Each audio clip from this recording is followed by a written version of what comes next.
everybody, welcome to another installment of me, Mickey and the Music.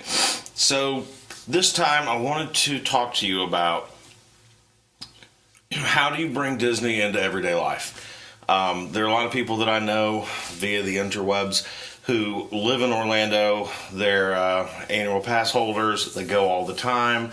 I know certain people who go twice, 3 times, 4 times, 5 times a week. I'm not that lucky. We actually live about 8 hours north of Orlando, so we don't get to go as often as we'd like, but we really want to be there. So what do you do to kind of bring some of that Disney magic into your own life? So, very first thing, coffee.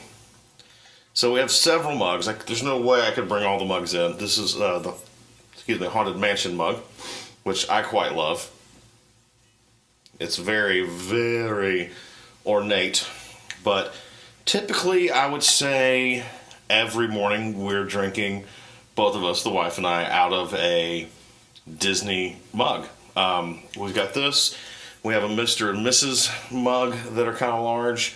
We have Mickey and a Minnie mug that are, it's hard to describe. They're black, and then they have white rubber around them that looks like the 2 little dots and then polka dots for Minnie.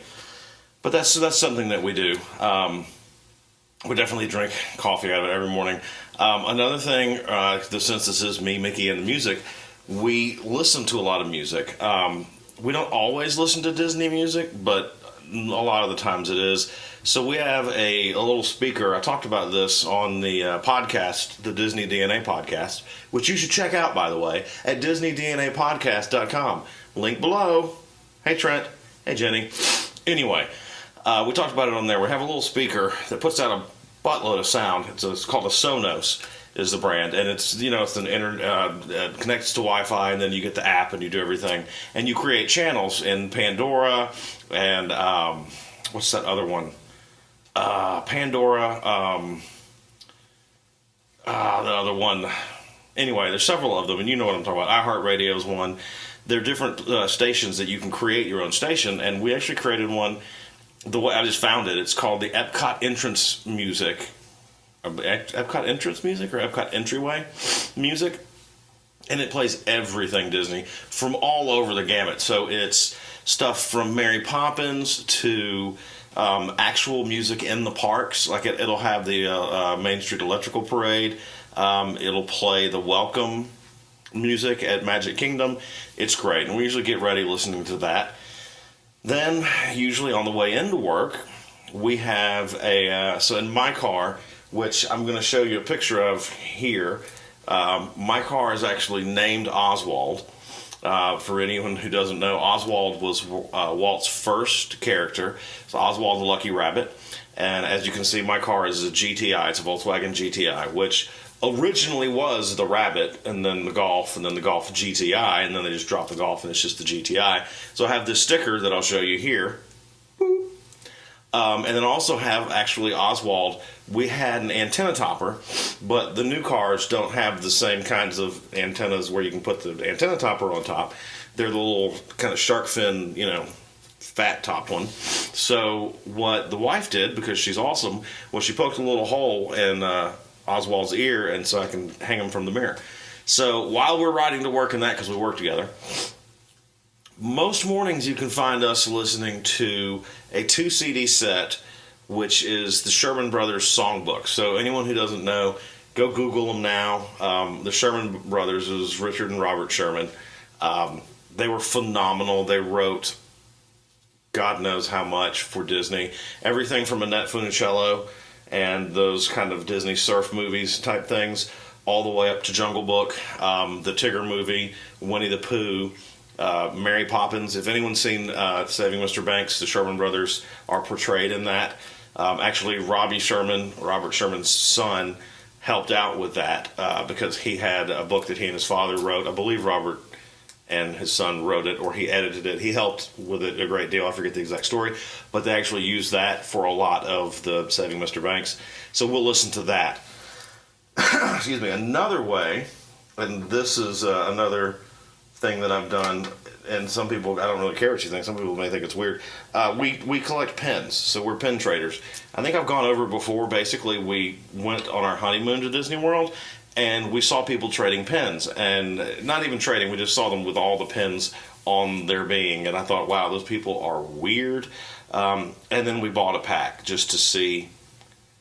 It's kind of like a drug. We just wanted to see what it felt like, and it felt really good, so we kept buying them. So, like, this is a pin that I actually wore to work the other day on a suit, which I really like because it's the kind of classic look Mickey. I've worn this pin at work. This is one of the pins. I have the whole set. These are the Disney. Well, this belongs to the set. That's the Disneyland tickets that you used to be able to get when it first opened. And I've actually worn this one because I love the monorail. This pin, I forget the year. I got it from a cast member in Epcot.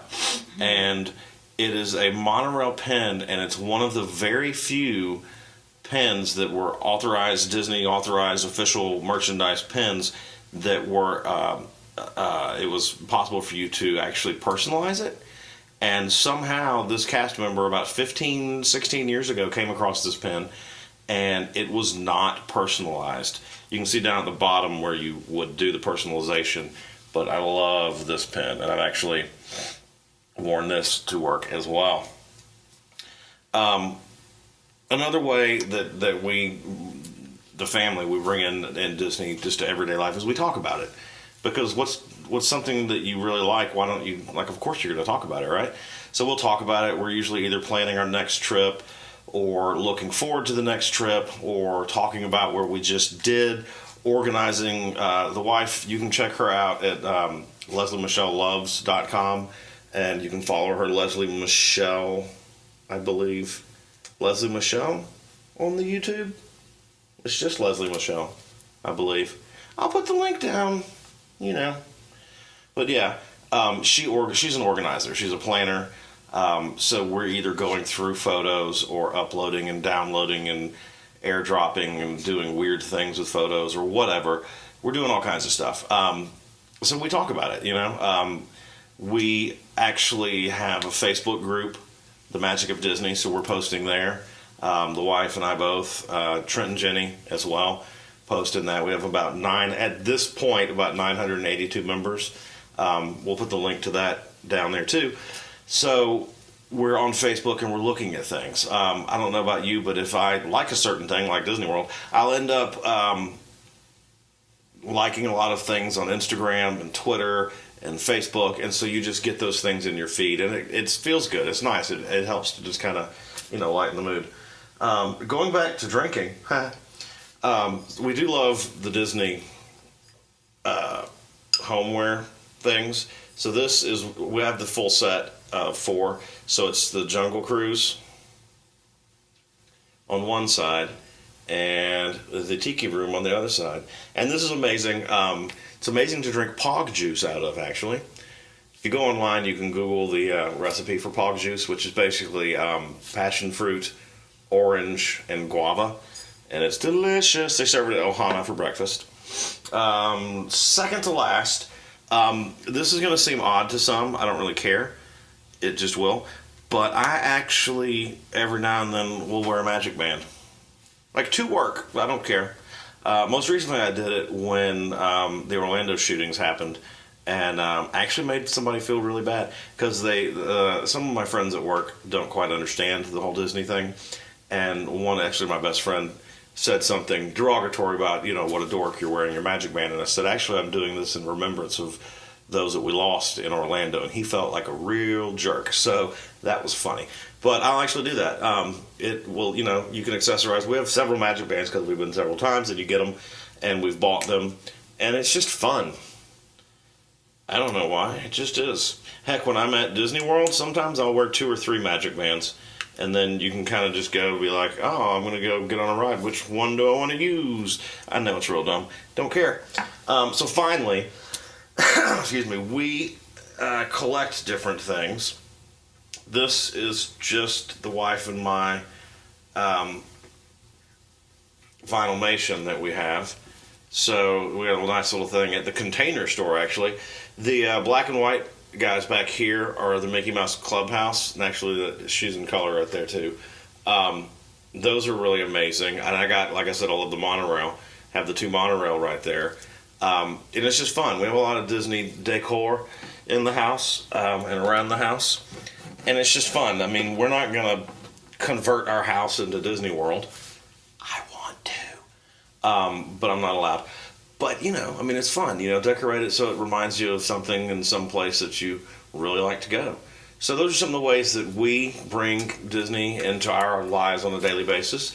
Leave me a comment. Let me know how you might do that. Don't forget to follow me on Facebook. It's just Michael Ryan Parker. You can go to Me, Mickey, and the Music as our page.